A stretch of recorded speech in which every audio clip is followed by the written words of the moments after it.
여러분, 우리가 사는 시대는 분명 마지막 시대인 것 같은데, 지구 최후의 날이 멀지 않은 것 같은데, 우리는 어떻게 종말을 준비해야 할까요? 유튜브에 보면 지구 최후의 날, 휴거, 재림, 이런 일들이 언제 있을 것이라면서 종종 날짜를 정하는 사람들이 있습니다. 당연히 그 날짜는 항상 불발로 끝났어요. 그때 주님이 재림하지 않았고 지구 종말이 오지 않았어요. 그런데 이해할 수 없는 것은 그렇게 불발로 끝나면 그렇게 말한 사람은 자기가 사기꾼이고 거짓 선지자라는 게 밝혀졌는데도 불구하고 버젓이 다시 유튜브 채널을 운영하고 있고 또 그걸 믿었던 사람들은 아니구나, 속았구나 하면서 돌아와야 할 텐데 이번엔 주님이 오시지 않은 것은 우리에게 은혜를 베푸신 것입니다. 그런 말에 속아서 그대로 추종하는 사람들이 너무나 많습니다. 왜 그럴까요? 아니, 사실 속았다기보다도 그들도 믿지 않으면서 믿습니다. 자, 이게 무슨 말인가? 한 번은 제가 그 단체에 빠져 있는 분과 대화를 했는데 그 날짜를 믿고 이제 다 팽개치고 그냥 생업 다 두고 해외로 그냥 다 이주해버린 거예요. 가족들이 전부. 근데 이주했는데 불발돼서 돌아왔어요. 그런데 그렇게 돌아와가지고 또다시 날짜를 기다리고 있어요. 그래서 그걸 믿으시냐고 물었더니 믿는다 그래요. 그러면서 하는 말이 하지만 그때 아무 일도 일어나지 않아도 괜찮아요? 또 그러는 거예요. 여러분, 이게 믿는 겁니까? 안 믿는 겁니까? 사실 이분도 아무 일도 일어나지 않을 것을 알고 있죠. 다만 그때 그 일이 일어나기를 바라는 것뿐이죠. 그러니까 믿지는 않는데 바라는 거예요. 근데 이 사람들이 그거 아닌 걸 알면서 왜 벗어나지 못할까? 이 세상에서의 삶에서 아무런 희망이 없기 때문이 아닐까 생각합니다. 사는 게 아무런 의미가 없고 정말 너무 힘들고 이 지옥 같은 세상을 회피하고 싶은 그런 마음만 있기 때문에 오기를 바라지만 안 와도 상관이 없는 거예요. 얼핏 보면 믿음의 행위 같지만 우리 주님은 그렇게 이 세상을 살라고 말씀하지 않으셨어요. 올 것이라는 희망을 갖고 거기에 인생을 몰빵하고 거기에서 위안을 찾으려는 그런 마음, 또 막상 오지 않아도 어차피 사는 게 지옥인데 손해볼 거 없다 하는 그런 인식, 그러니까 쉽게 말하면 막장 드라마 같은 그런 인식으로 살아가는 겁니다. 여러분, 막장 드라마가 왜 막장이에요? 말도 안 되는 일들이 벌어지니까. 그런데 그런 막장 드라마가 인기죠. 왜 그래요? 삶이 막장 드라마 같으니까. 사람들이 살아갈 희망이 없어요. 그러니 늘 헛된 꿈만 꾸며 살아갑니다. 100억이 갑자기 생기거나, 그게 아니면 그냥 인류가 멸망해버렸으면 좋겠거나, 그게 아니라면 인생의 출구가 보이지 않으니까 그냥 니 죽고 나 죽자, 이런 상태로 살아가고 있습니다. 그런 사람들에게 언제 몇 월 며칠에 지구가 끝납니다, 휴거가 있습니다, 재림합니다, 이러니까 그걸 믿는 동안은 희망이 있어요. 그 힘으로 살아가다가 그게 불발로 끝났죠. 그러면 그게 끝났다고 해서 다시 사회로 딱 돌아오면 사회가 어때요? 여러분 환영합니다, 한번 잘 살아봅시다, 그렇습니까? 아니에요. 돌아오면 지옥 같은 현실이 또 기다리고 있는 겁니다. 그래서 또다시 새로운 날짜를 붙잡고 살아가는 거죠. 요즘 오징어 게임이라는 드라마가 전 세계적으로 인기라면서요. 하도 사람들이 오징어 게임 얘기를 하길래 제가 이제 드라마를 직접 보지는 않았지만 소개하는 영상 몇 개를 좀 봤어요. 그 보니까 83개국에서 지금 1위라고 하더라고요. 대단해요. 근데 왜 그럴까요? 재미있어서 그럴까요? 유명한 배우가 나와서 그럴까요? 스토리가 탄탄하고 또 시각 효과가 좋아서?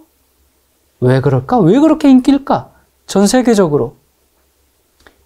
사람들이 이 세상을 사는 게 지옥 같기 때문에 그 드라마 속의 주인공들이 처해 있는 상황과 내가 현실 속에서 처해 있는 상황이 너무나 동일하기 때문에 열광하는 게 아닐까 싶습니다. 그 주인공들이 열심히 살아보려고 하지만 삶이 어때요? 완전 지옥이거든요. 그래서 거기에서 회피하고 싶어서 그 게임에 참가해요. 그래서 서로를 죽이기 위해서 어떻게 하면 잘 죽일까 늘 머리를 굴리고 게임을 하면서 어떻게 하면 살아남을까 하면서 쉽게 배신하고 남을 속이고 그렇게 하는데도 계속 죽어요. 멈출 수가 없어요. 도망칠 수도 없어요. 이거 잘못된 겁니다. 항의해도 들어주지도 않아요. 그 시스템을 고칠 수도 없어요. 그래서 그냥 모든 것을 포기한 채 내가 죽든지 네가 죽든지 그냥 죽이기 위해서 게임을 합니다. 이게 막장이죠. 우리가 사는 이 현실도 오징어 게임과 별반 다르지가 않죠. 사는 게 지옥 같아요. 열심히 노력해도 대가가 따르지 않아요. 오히려 성실하고 정직하면 뒤처지는 것 같아요. 그래서 어떻게든 살아남으려고 위법, 편법, 탈법, 남을 속이고 배신하고 다른 사람 위에 올라타려고 하고 그런데 그렇게 정말 살아보려고 죽으라고 그렇게 애를 써도 달라지는 게 없어요. 이 사회의 시스템을 내가 바꿀 수도 없고 대통령이 바뀌면 달라지려나 희망을 가져봐도 야당이든 여당이든 다 똑같고 그래서 그냥 모든 것을 포기한 채 니 죽고 나 죽자 그런 마음으로 막장 같은 인생을 사람들이 살아갑니다. 우리가 사는 이 세상에 소망이 없어요. 희망이 없습니다. 인생의 의미도 없고 내 삶의 가치를 발견하지도 못하고 내가 왜 살아야 하는지도 모르고 그러니까 죽지 못해 사는 아니 죽이기 위해서 사는 그 오징어 게임이 인기를 끄는 게 아닌가 싶습니다. 우리는 과연 이렇게 살 수밖에 없는 이렇게 살다 갈 그런 인생들일까요? 이런 상태에 있다 보니까 사람들이 뭔가 조그만한 그런 자극에도 너무 쉽게 반응을 해요. 요즘은 백신이 짐승의 표라고 하죠. 또는 백신을 맞으면 뇌가 조종당해가지고 짐승의 표를 받을 수밖에 없게 된다. 그런 주장도 꽤 많아요. 여러분, 이 백신의 부작용 때문에 염려되어서 맞지 않는다. 그건 충분히 공감합니다. 하지만 백신이 뇌를 조종해가지고 결국은 하나님을 배반하도록 만들기 때문에 안 맞는다. 그렇게 해서 맞으면 안 된다. 그런 사람들은 얼핏 보면 믿음이 상당히 좋은 것처럼 보이죠. 근데 이것은 하나님이 어떤 분이신지 전혀 모르거나 하나님에 대한 믿음이 오히려 없는 겁니다. 여러분, 우리 하나님은 내가 백신 맞았다고 하나님을 배반하도록 우리의 인체를 만들지 않으셨어요. 하나님께서 우리의 구원과 영생에 대한 문제를 백신에 걸지 않으셨어요. 인류의 종말이 오기 직전에 예수님께서 재림하시기 직전에 선과 악, 참과 거짓, 하나님이냐 사탄이냐 하는 문제에 백신이 역할을 감당하도록 하지 않으셨습니다. 만약 그렇다면 성경에 말씀해 주셨을 것이에요. 성경은 단순히 도덕책이 아니라 인류 역사의 처음과 끝을 고하고 있는 예언서이기 때문에 그 중요한 일에 대해서 말씀하셨을 겁니다. 하지만 성경에 그런 예언이 전혀 없어요. 그래서 성경에 보면 뭐라고 되어 있습니까? 내 백성이 지식이 없어서 망한다 그랬어요.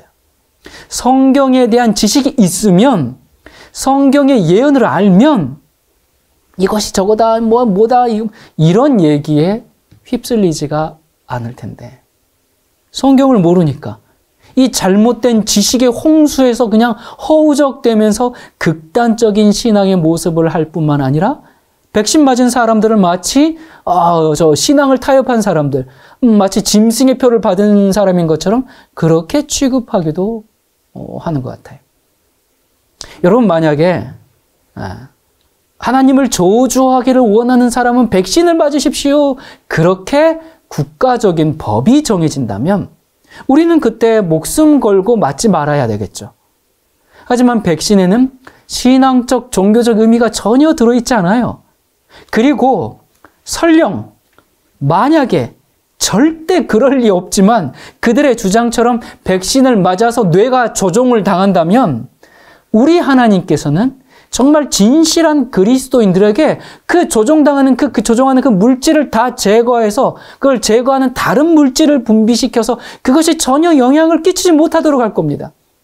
여러분, 하나님께 대한 이 정도 믿음은 갖고 살아야 하는 것 아니겠습니까? 하나님은 백신이 나의 뇌를 조종하도록 내버려 두지 않아요.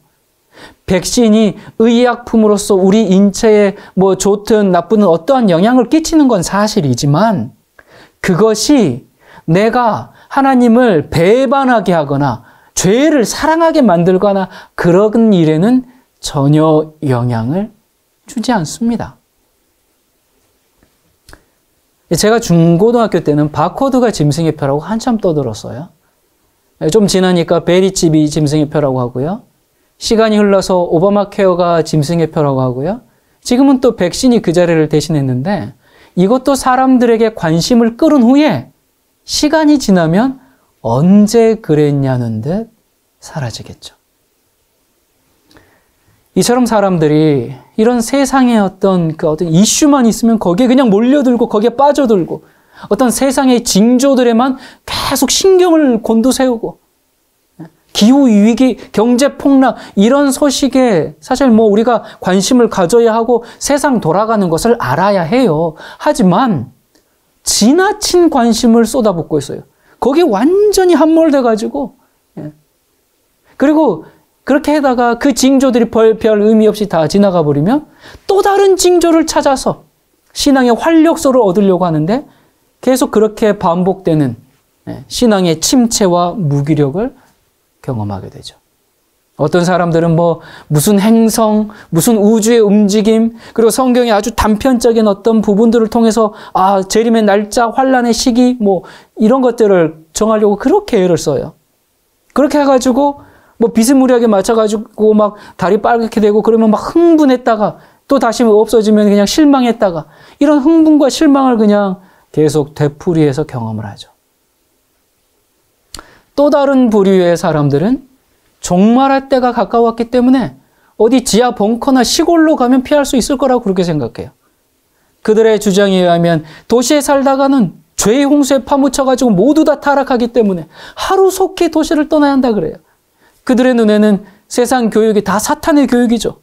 그래서 자녀들을 어릴 때부터 학교에 보내질 않아요. 타락한 바벨론 같은 도시에 살다가는 모두 멸망할 뿐이라고 그들은 그렇게 생각을 합니다. 마지막 시대를 사는 여러분, 정말 우리가 사는 시대는 마지막 시대입니다. 그런데 이 마지막 시대에 세상과 단절하는 것이 경건이 아닙니다.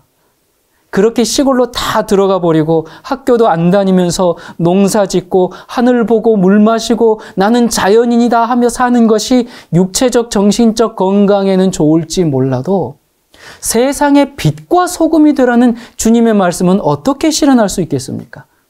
빛과 소금이 되고 주님께 영광 돌리는 삶을 살려면 세속 속에서 살아야지 다 버리고 다 떠나서 수도승처럼 사는 게 주님의 뜻이 아니에요. 다니엘과 그의 친구들이 바벨론의 포로로 끌려가서 거기서 뭐 했습니까? 바벨론의 세속 학문 공부했습니다. 거기 가서 모든 에너지, 시간을 총동원해서 그 타락한 그 바벨론 학문을 정말 열심히 공부했고요.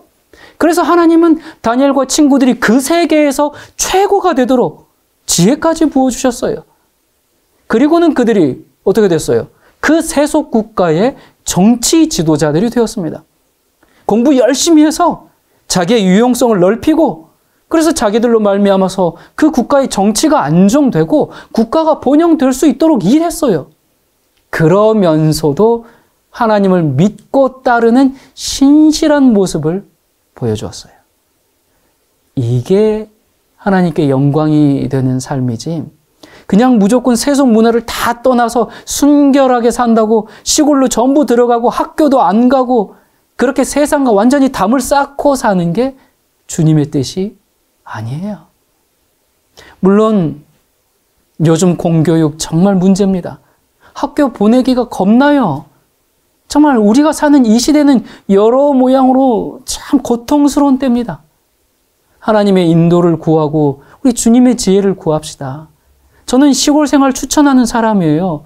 공교육도 시골 학교 보내세요.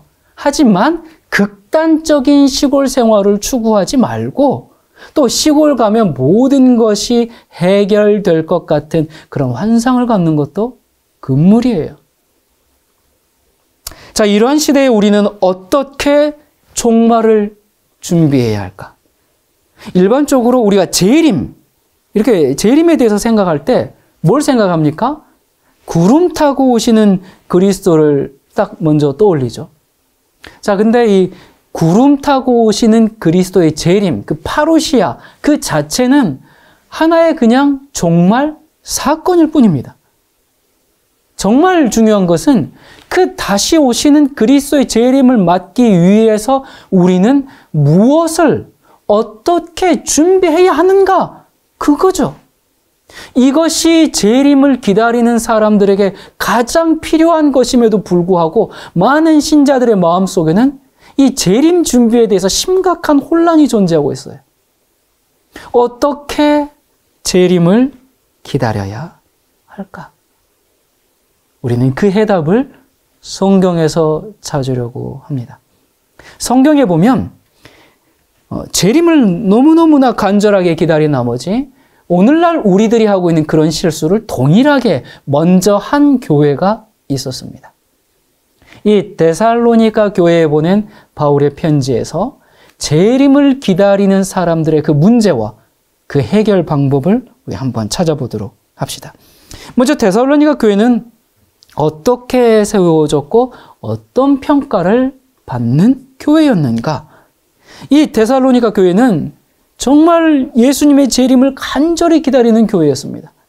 그들은 재림을 간절히 사모했어요. 핍박이 거세질수록 그 초대교회 얼마나 핍박이 심했습니까? 그 핍박이 있으면 있을수록 그들의 기다림도 정말 더 간절했어요. 그러다 보니까 무슨 일들이 발생해요? 급한 마음으로 예수님의 재림의 시기를 정하기도 하고요. 또 재림의 때가 가까웠으니까 이제 뭐 일할 필요 없다, 학교 갈 필요 없다, 뭐 안 해도 된다 이러면서 극단적인 생활을 하는 몇 가지 문제들이 생겨났습니다. 데살로니가 교회는 바울이 2차 전도 여행 때 세운 교회예요. 여러분은 이제 원래 바울이 어디로 가려고 그랬어요? 아시아 최대 무역 도시인 에베소로 가려고 했는데 사도행전 16장에 보면은 이제 마케도니아 그 사람 환상이 나와가지고 이제 그의 발걸음을 유럽으로 이제 성령께서 그쪽으로 인도를 하시죠. 그래서 유럽에 온 바울 일행이 첫 번째 성인 빌립보를 이제 가게 되고 거기에서 데살로니가로 이제 도착을 합니다. 그때가 한 AD 49년에서 50년경에 이제 바울 일행이 데살로니가에 방문했을 때 이 데살로니가는 아주 오랜 역사를 지닌 번영하는 도시였어요. 이 도시는 알렉산더 대왕의 장군 중 한 사람이었던 그 카산더가 그 도시를 건설하고 알렉산더 대왕의 누이 동생이면서 카산더의 아내 이름을 따서 데살로니가라고 이제 부르기 시작합니다. 오늘날도 이 도시는 그리스에서 두 번째로 중요한 그런 도시인데요. 이 데살로니가에 이제 빌립보와는 달리 여기에는 유대인의 회당이 있었어요. 그래서 이 회당에서 바울이 새 안식일, 3주 동안 안식일마다 설교를 합니다. 그래서 바울이 데살로니가에서 얼마나 오래 머물면서 전도했는지 정확하게 성경에는 안 나와 있지만 아무튼 이제 몇몇의 유대인들뿐만 아니라 많은 헬라인들도 복음을 받아들였어요. 이렇게 이제 데살로니가 교회 설립이 이루어졌습니다. 근데 이렇게 복음이 전파될 때마다 항상 제일 싫어하는 사람들이 있었죠. 누구예요? 유대인들. 유대인들 이렇게 이제 교회가 세워지고 이렇게 하니까 유대인들이 시기심이 이제 또 일어나가지고 시장 거리에 건달들을 모아가지고 폭동을 일으켜서 어려움에 빠졌고 바울 일행이 배려하러 떠날 수밖에 없었어요.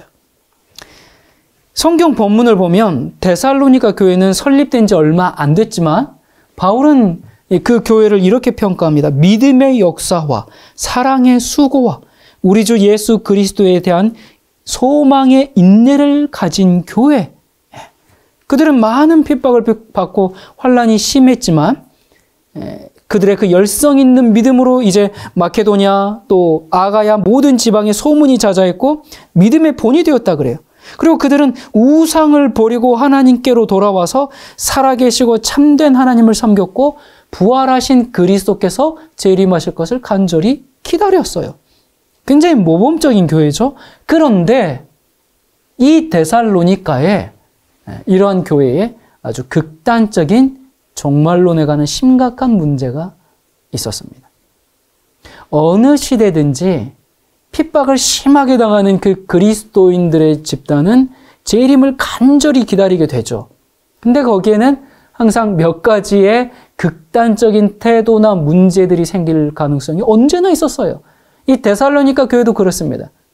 자, 데살로니가 교회의 문제들은 이런 것들이었어요. 첫 번째, 재림의 때와 시기를 정하는 문제였어요.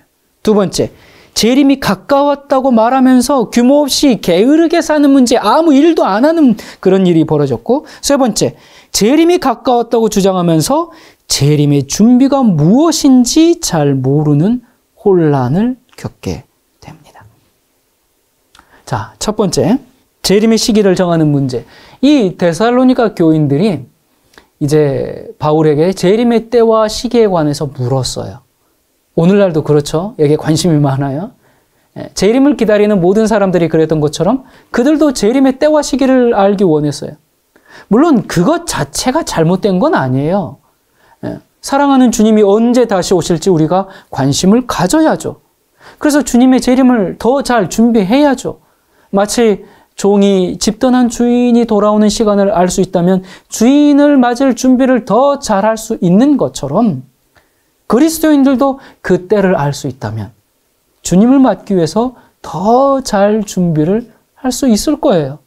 근데 주인이 돌아올 시간에 관심을 갖는 것은 어쩌면 당연하고 충분히 이해할 만한 것인데 그것이 관심의 차원을 넘어서 거기에 집착하는 것은 충실한 종의 태도가 아니죠. 더구나 주인이 그 시간은 아무도 알 수 없다. 그렇게 못 박아 놓은 것을 굳이 막 캐물어 알고 싶어 하고 나는 어떻게든 알 수 있어. 알 거야. 계시가 나올 거야. 뭐 세상을 보니까 이럴 거야. 뭐 이렇게 계속 그렇게 하는 것은 주인의 뜻에 어긋나는 것이죠. 그렇다면 왜 사람들이 주인이 그 돌아올 시간을 굳이 알고 싶어 할까요? 좀 편히 살다가 주인이 올 때 그때 청소하고 일도 하고 준비도 하겠다는 그런 이기심에서 나오는 것 아니겠습니까?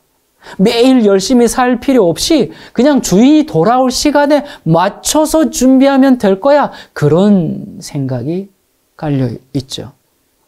바울은 이런 우리에게 때와 시기에 대해서 두 가지 비유를 들어서 권면을 해줍니다. 첫째는 도둑의 비유예요. 데살로니가전서 5장 2절에 주의 날이 밤에 도둑같이 이를 줄을 너희 자신이 자세히 알기 때문이라. 왜 하필이면 도둑의 비유예요? 다른 것도 많은데 도둑이 올 때를 누구도 예측할 수 없는 것처럼 재림의 시간도 아무도 모른다는 거죠. 그래서 그러면 어떻게 해야 되는가? 5장 6절에 그러므로 다른 이들과 같이 자지 말고 오직 깨어 정신을 차릴지라. 자, 둘째는 해산의 비유를 들어줍니다. 5장 3절 그들이 평안하다 안전하다 할 그때에 임신한 여자에게 해산의 고통이 이름과 같이 멸망이 갑자기 그들에게 이르리니 결코 피하지 못하리라. 해산의 비유는 해산의 시기를 대강 짐작할 수 있다는 데서 도둑의 비유보다는 나은 편이긴 하지만 그 고통이 갑작스럽게 빨리 오기도 하고 또 예상을 뒤엎고 늦게 오기도 하고 그래서 정확하게 예측하기가 불가능하죠. 이 두 비유가 주어진 목적이 뭐예요? 우리는 시간을 알 수 없다. 없으니까 어떻게 알아? 평소에 늘 깨어서 준비하고 살아라. 이거죠. 자, 태아의 출산이 임박하면 산모는 해산을 위한 준비를 게을리하지 않죠. 자, 그렇다면 영적으로 깨어서 준비하고 사는 것은 도대체 어떻게 사는 것인가? 그것은 임신한 후에 출산 준비하는 것과 똑같습니다. 이 세상 사람들이 거듭나지 이제 않은 그 사람들은 재림을 기다리지 않죠. 그리스도인이 이제 거듭났어요. 자, 그리스도인들이 거듭나는 것을 처녀로 살다가 임신하는 것으로 한번 생각을 해봅시다. 그래서 깨어서 준비하는 게 무엇인지. 이제 세상 속에서 살다가 거듭났어요. 예. 처녀로 살다가 임신을 했어요. 자, 그럼 임신을 하면 출산을 위해서 임신 초기부터 여러 가지 준비를 하지 않습니까? 예. 영양제도 먹고 매일 운동도 하고 각종 아기용품들, 뭐 아기 욕조, 우유병, 배냇저고리, 기저귀, 공갈젖꼭지. 예, 다른 건 몰라도 공갈젖꼭지는 꼭 있어야 돼요. 안 그러면 잠 못 잡니다. 예. 유모차, 카시트, 또 뭐 있어요? 뭐 이런 것들. 아, 그리고 막 이렇게 이제 천장에 달아놓은 그 모빌이라 그러나요? 아이의 눈 맞추게 하고 뭐 이런 것들, 이런 장난감들. 그리고 또 이런 것만 준비합니까? 태교를 위해서 평생 한 번도 들어보지 않았던 클래식 음악 틀어놓고, 예. 또 매일 말씀을 듣거나 읽거나 하면서 출산을 준비하면서 살죠. 그게 그리스도의 재림을 깨어서 준비하고 사는 것과 똑같습니다. 이렇게 준비하면서 사는 거예요. 이 바울의 표현에 의하면 그것을 깨어 준비하기 위해서 데살로니가전서 5장 8절에 근신하여 믿음과 사랑의 흉배를 붙이고 구원의 소망의 투구를 쓰자 그랬어요.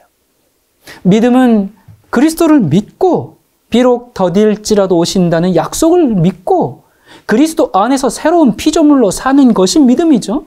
사랑은 그 참된 믿음에서 우러나오는 행함이죠. 소망은 우리의 영원한 구원이 확정되는 그 재림의 소망, 하늘나라의 소망이에요. 자, 이 재림의 시기를 정하는 또 하나의 극단적인 문제가 데살로니가 후서 2장에 기록되어 있어요. 어떤 사람들이 저기 바울 선생님께서 예수님의 재림이 벌써 임했다고 합니다. 이렇게 거짓 소문을 퍼뜨린 겁니다. 참 바울 억울하겠어요. 완전히 시한부 종말론자가 돼버린 거죠. 그래서 이런 이제 소문이 퍼지면서 사람들에게 열광을 일으킨 것과 동시에 굉장한 두려움을 일으켰어요. 그래서 바울이 이제 이렇게 또 편지를 씁니다. 데살로니가 후서 2장 2절부터 사랑하는 형제들이여 주님의 재림하셨다는 뜬 소문에 당황하거나 흥분하지 마십시오. 어떤 사람들이 이 일에 관한 환상을 보았다거나 하나님께 계시를 받았다고 하더라도 또 가짜 편지를 가지고 마치 내가 보낸 것처럼 꾸며 대더라도 그것을 믿지 마십시오. 그들이 무슨 말을 하더라도 미혹되거나 속아 넘어가지 마십시오. 주님의 날은 다음과 같은 두 현상이 일어나기까지는 오지 않을 것입니다. 먼저 크게 하나님을 배교하는 시대가 오고 곧이어 불법을 행하는 멸망의 아들이 나타날 것입니다. 바울은 예수님께서 이미 재림하셨다는 그 거짓 가르침에 미혹되지 말라 그렇게 권면하면서 재림은 먼저 무슨 일이 있어요? 배교하는 일이 있고 그 다음에 불법의 아들, 불법의 사람이 나타나기 전까지는 이르지 않을 거다라고 재림의 순서에 대해서 말해줬어요. 자, 여기서 말한 그 배교는 뭐 개인의 배교가 아니라 조직적이고도 전 세계적인 마지막 배교를 의미하고 있어요. 그리고 불법의 사람이 나타난다 이 말은 없던 존재가 갑자기 출현한다기보다는 그 정체가 구체적으로 드러난다. 이렇게 이해하는 게 좋아요. 자, 그렇다면 그리스도의 재림 직전에 구체화될 그 불법의 사람이란 어떤 사람인가? 바울이 또 그 정체에 대해서 설명을 해줘요. 데살로니가후서 2장 4절. 저는 대적하는 자라 범사에 일컫는 하나님이나 숭배함을 받는 자 위에 뛰어나 자존하여 하나님 성전에 앉아 자기를 보여 하나님이라 하느니라. 이게 한 개인을 의미하지 않고 어떤 특정한 적그리스도의 세력을 의미한다고 보는 게 타당하겠죠. 어떤 개인이 갑자기 나타나서 이런 일을 할 수는 없으니까 어떤 조직과 그 단체의 배후가 있어야 되겠죠. 그리고 큰 배교가 있다 그랬어요. 여러분, 배교라는 말이 무슨 뜻이에요? 배교는 외부의 공격이 아닙니다. 세속이 들어와 이런 게 아니에요. 내부적인 타락과 자기가 믿던 신념을 버린 부패죠. 자, 그렇다면 지금은 기독교처럼 보이는 거대한 종교 집단이 마지막 시대에 그리스도를 대적하도록 온 세상을 선동할 것이라는 말씀이고, 그 단체의 정체에 대해서 성경은 분명히 예언하고 있습니다. 자, 그런데 이 불법의 아들이 뭘 하지 못하도록, 그 뜻을 펼치지 못하도록 주님의 재림 때까지 하나님의 뜻에 따라서 적절히 통제하고 막는 자가 있다 그랬어요. 자, 불법의 아들을 막는 자가 누굴까? 뭐 어떤 학자들은 로마 제국이라고 하고, 또 어떤 학자들은 바울 자신이라기도 하고. 근데 이것을 이제 마지막 시대에 이렇게 비춰봤을 때, 이 불법의 아들을 막는 자라고 하는 것은 다름 아닌 복음의 전파입니다. 복음을 땅끝까지 전파해야 하고, 적그리스도의 정체를 복음이 밝히면서 사람들을 깨워야 하기 때문에 복음 전파가 막는 자입니다. 자, 그리고 이제 데살로니가 교회의 두 번째 문제가 뭐였어요? 재림이 임박했다 그렇게 말하면서 아무것도 안 하면서 사는 사람들이 있는 거예요. 그래서 이렇게 얘기합니다. 3장 11절에 데살로니가후서, 너희 가운데 게으르게 행하여 도무지 일하지 아니하고 일을 만들기만 하는 자들이 있다 하니. 그러니까 이 사람들이 재림이 임박했습니다. 이제 우리는 이 땅에서 이제 삶을 끝내고 이제 갈 겁니다. 그렇게 주장하면서 자기들만, 그러니까 일을 왜 해요? 할 필요가 없죠. 그러다 보니까 규모 없이 살고 게으르게 살고 맨날 이제 재림이 임했다고 그런 얘기만 하고 종말 준비해야 된다고, 그렇게 해서 자기들만 일을 안 하는 게 아니라 열심히 일하며 사는 사람들을 믿음 없는 사람 취급을 하는 거죠. 자기는 정말 재림 준비를 하기 위해서 이렇게 하고 저렇게 하고 이것도 하고 저것도 하는데, 저 사람들은 뭐 여전히 뭐 직장 다니고 일 다니고 뭐 저렇게 살고 저건 저런 되겠어, 이런 식으로. 자, 근데 그것만 해도 다행이겠는데 일은 안 하면서 일을 만든다. 일만 만든다. 이게 무슨 말이겠어요? 일은 안 하는데 일만 만드는 자들이에요. 무슨 일을 만들겠어요? 입으로 일을 만드는 사람들이죠. 다른 사람들의 일에 이러쿵저러쿵 참견하면서 말을 옮기고 부풀리고 꼭 일을 만들어요. 그래서 꼭 뒷수습을 하게 만들어요. 오늘날 교회 안에도 꼭 이런 사람들이 있죠. 그들은 이제 세상에서 열심히 일하면서 사는 사람들을 향해서 뭐라고 얘기합니까? 재림의 때가 임박했는데 아직도 세상 일에 몰두해가지고 신앙에는 관심도 없고 그렇게 사는 것은 믿음이 없다, 이렇게 이제 간주했어요. 그래서 그 사람들은 이제 자기들의 생업에는 열심이 없고 오직 그 재림의 징조들, 뭐 백신은 짐승의 뼈, 뇌를 조종하고 뭐가 어떻게 됐고 뭐 세계가 어떻게 되고 막 이런 새로운 사건들에만 계속 관심을 쏟아요. 그리고 자기 주장에 동조하지 않는 사람들을 굉장한 적개심으로 여기면서 적으로 삼습니다. 꼭 그런 사람들은 희한해요.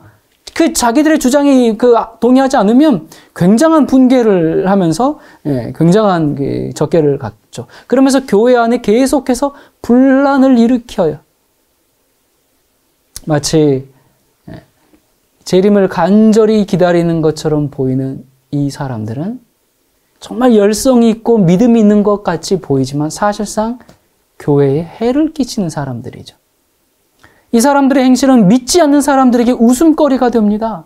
그래서 재림 자체도 조롱거리가 되게 합니다. 이런 일들이 심심찮게 뉴스에 나옵니다. 제가 사실 우리 어떤 자매님 얘기를 들어보니까 이제 그 자매님도 과거에 재림 날짜를 정하고서는 주변에서 은행 대출 잔뜩 받고 주변 사람들에게 돈 빌려가지고 그냥 막 흥청망청 썼어요. 왜? 예수님 오시니까. 근데 안 왔네요. 야, 이런 걸 믿음이라고 정말 가지고 있는 모습을 보면 정말 안타깝습니다. 그들이 그렇게 자주 시기를 정하고 생업을 팽개치고 가정을 돌보지 않고 집단으로 거주하면서 그 재림을 기다리는 그런 모습 때문에 오늘날 이 세상에 정말 그 그리스도께서 오신다라는 이 재림은 세상의 조롱거리가 되어버렸어요. 그래서 재림 얘기를 꺼내면 이상한 종말론자처럼 되고 말았어요. 자, 그리고 또 세 번째 문제가 뭐였습니까? 재림이 가까웠다고 주장하면서 그들은 뭘 어떻게 준비해야 되는지 모르는 거예요. 그냥 막 어떤 종말적인 사건들 그것만 생각을 했지. 아, 이런 일이야, 저런 일이 벌어져, 이런게만 했지. 정말 재림을 준비하는 삶이 어떤 건지, 근신하며 깨어 있는 것이 무엇을 말하는 건지 그걸 제대로 알지 못했어요. 그래서 바울이 이 영광스러운 그리스도의 재림을 웃음거리로 만들지 말아라. 서로 사랑하고 믿음 안에서 서로 돌보고 매일의 삶을 신실히 감당하면서 자기의 할 일에 최선을 다하면서 살라고 지금 권면하고 있습니다. 이런 사람이 재림을 준비하는 삶이에요. 많은 사람들이 과거는 후회하고 미래는 불안해하고 현재에 대해서는 만족하지 못하고 그러다 보니까 미래를 알고 싶어 하죠. 내가 로또 번호 미리 알면 얼마나 좋을까. 내가 주식 상승할 종목 미리 알면. 그래서 타임머신 타고 다녀오고 싶어 해요. 그런 공상을 하고 사는 사람들이 생각보다 많더라고요. 그런데 그런 미래를 안다 치더라도 근데 그거 알아서 얼마나 오래 원하는 대로 살 수 있을까요? 그래봐야 100년 세월입니다. 그 다음은요? 그 다음은 끝이에요. 얼마나 허무합니까?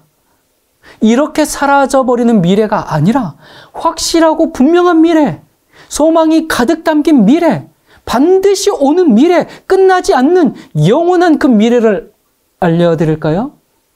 그건 예수 그리스도께서 죄와 고통을 끝내시고 새 하늘과 새 생명을 주시기 위해서 다시 오신다는 사실입니다. 이 데살로니가 교회의 경험에서 오늘날 재림을 기다리는 우리가 배울 교훈들이 참 많아요. 첫 번째로 시기를 정하는 것은 하나님의 뜻이 아니라는 겁니다. 그것은 처음에는 산뜻한 자극과 기대를 일으켜요. 하지만 곧 실망을 당하게 되고 데살로니가 교인들이 그랬던 것처럼 더 극단적인 자극을 계속해서 필요로 하게 되는 그런 악순환이 벌어지게 됩니다. 두 번째로 재림을 기다리는 사람들의 삶은 게으르지 않고 건실하고 규모가 있어야 해요. 성경에서 재림을 맞이하는 사람들의 모습을 살펴보면 다 자기 일에 충실한 사람들입니다. 밭에서 일을 하다가 혹은 맷돌을 갈다가 그때 재림을 맞이합니다. 생업을 버리고 가족을 돌보지 않으면서 그냥 매일 성경만 붙들고 사는 그런 삶이 바른 삶이 아니에요. 그리고 셋째로 재림을 기다리는 것은 시간을 계산하는 것이 아니라 종말적인 삶을 사는 겁니다. 우리의 삶의 태도가 내가 언제까지 기다리면 되느냐, 또 무슨 일이 벌어지느냐, 여기에만 관심을 갖는 게 아니라 오늘을 내가 어떻게 살아야 하는가, 그게 재림을 기다리는 삶이죠.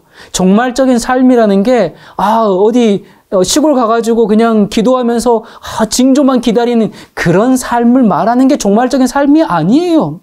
치열한 삶의 현장에서 믿음으로 그리스도와 살아있는 체험적인 인격적인 관계를 누리고 사랑으로 이웃을 위한 봉사에 힘쓰고 다시 오실 주님을 만나고 싶은 그 간절한 소망으로 복음 전파에 힘을 쏟는 것이 올바른 성도의, 제 이름을 기다리는 성도의 삶이죠.